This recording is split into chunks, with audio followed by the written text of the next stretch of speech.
Alors bonjour Monsieur de Comproy, bonjour. Bienvenue sur le plateau de MyLink TV. Tout d'abord, nous sommes très heureux de vous accueillir. Alors, est-ce que vous pouvez vous présenter? Oui, bien sûr. D'abord, je vous remercie de cette invitation et puis vous dire donc que je suis arrivé moi comme directeur de l'économie, de l'emploi, du travail et de la solidarité, ce qu'on appelle ici la DETS, depuis le 3 juillet dernier. Donc c'est tout récent. Voilà, ça fait 2 mois maintenant que j'occupe cette fonction. J'arrive de Seine-Maritime où j'occupais des fonctions similaires et puis précédemment encore de la Réunion, donc une autre expérience dans un territoire d'outre-mer avec bien entendu des différences et des spécificités qu'on ne retrouve pas toujours en Martinique, mais aussi des points communs avec la Martinique. Alors, est-ce que vous pouvez nous dire un peu les points communs justement avec notre territoire? On a la problématique de la jeunesse qui était très fortement qui était importante à la Réunion. C'est un département où la démographie est assez forte et donc on a une jeunesse qui était en difficulté avec peu de, contrairement à la Martinique, peu d'habitude à quitter l'île. Voilà, il y avait peu de volonté, d'appétence des jeunes à quitter la Réunion, ce qui n'est pas le cas de la Martinique puisqu'on a une diaspora qui est beaucoup plus forte à la Martinique et une difficulté plutôt pour faire revenir les jeunes qui ont quitté pour des études ou pour un premier emploi, les faire revenir en Martinique. D'accord. Alors revenons à la DETS. Alors pour ceux qui ne connaissent pas la DETS, est-ce que vous pouvez expliquer les missions, le rôle qui est anciennement DIECT d'ailleurs? Oui. Alors effectivement, anciennement c'est la DIECT, c'est-à-dire qu'on connaît souvent sur l'inspection du travail, parce que c'est un point important de ce service qui est en charge d'inspection du travail, et puis le champ de l'emploi et de l'économie. Donc ça reste tout à fait central aujourd'hui dans la DETS, mais c'est ajouté un autre champ, qui est le champ de la cohésion sociale. Donc des personnes qui sont le plus en difficulté sur l'île, sur les territoires d'une manière générale et pour la Martinique sur l'île, des personnes qui sont parfois même en difficulté de logement, qui ont un besoin d'hébergement, un accompagnement. Et l'idée de rassembler ces deux services, donc si je le dis en termes administratifs, la DJSCS d'une part et la DIECT, qui ont donc fusionné pour devenir la DETS aujourd'hui. L'idée de fusionner ces deux services, c'est justement de permettre aux personnes les plus en difficulté à être amenées dans une logique d'insertion professionnelle. C'est-à-dire qu'on avait l'insertion sociale d'un côté et l'insertion professionnelle de l'autre. On a rejoint les deux services avec l'idée d'accompagner sur l'ensemble du champ d'accompagnement social et emploi, d'accompagner ces personnes. Voilà. D'accord. Donc, vous êtes fraîchement arrivé, fraîchement directeur de la DETS.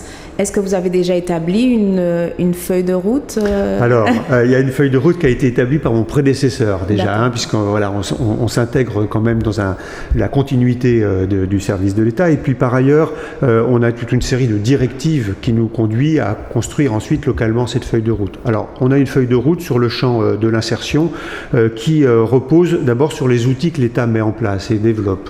On a plusieurs outils, notamment un outil phare qu'on appelle le CEJ, le contrat emploi jeune, qui est bien entendu un outil qu'on cherche à développer et à mettre en place à l'ouvrir le plus largement à la jeunesse.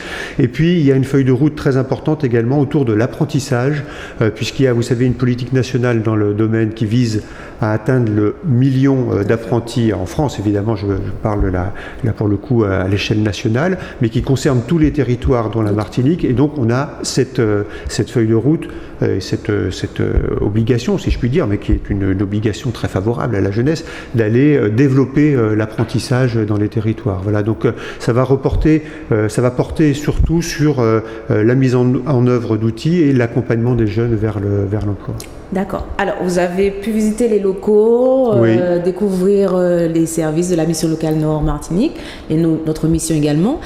Quel bilan par rapport à la présentation qui a été faite, bilan pouvez-vous en tirer déjà? Oui, alors un bilan, je ne sais pas, mais en tout cas, dire d'abord que l'impression est très favorable. C'est-à-dire qu'on voit qu'on a sur cette mission locale, une mission locale qui présente clairement un dynamisme, qui est innovante, qui inventent des choses. On est ici dans un studio de télévision, une web TV.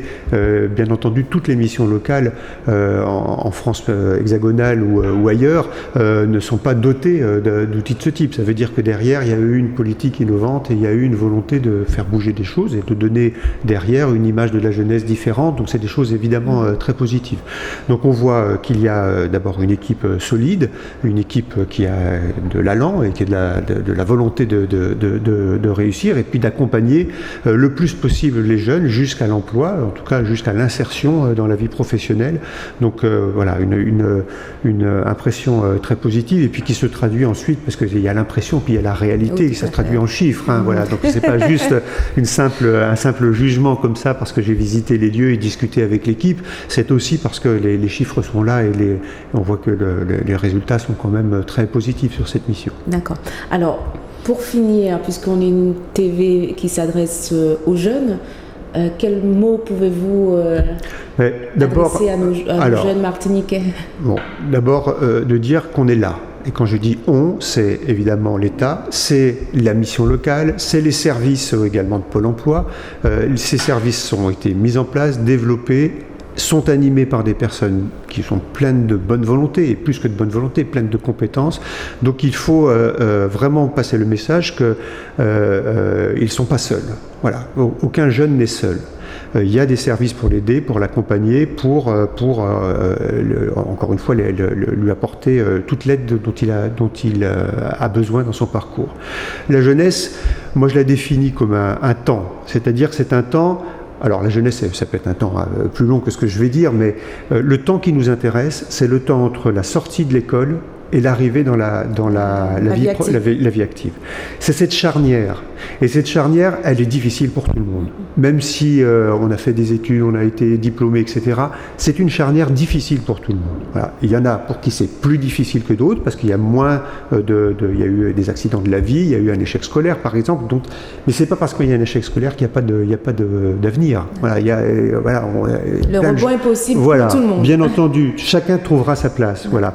Simplement, il faut accepter de se faire aider. Voilà. Et donc, les dispositifs comme la mission locale, elle est faite pour ça. Elle est faite pour accompagner les jeunes, les faire sortir de leurs difficultés, leur redonner confiance en soi, une image positive de soi. Voilà. Les jeunes ne savent pas tout le temps les qualités qu'ils ont. Voilà. Ils se déprécient parce qu'ils se disent j'ai raté mon diplôme, etc. Alors qu'en fait, ils disposent de toute une série de qualités qu'il faut pouvoir mettre en œuvre, et pour ça, ils ont besoin d'être accompagnés, aidés. D'accord. Ouais. On vous remercie beaucoup pour ces quelques mots et puis à très bientôt. Merci. Merci à vous.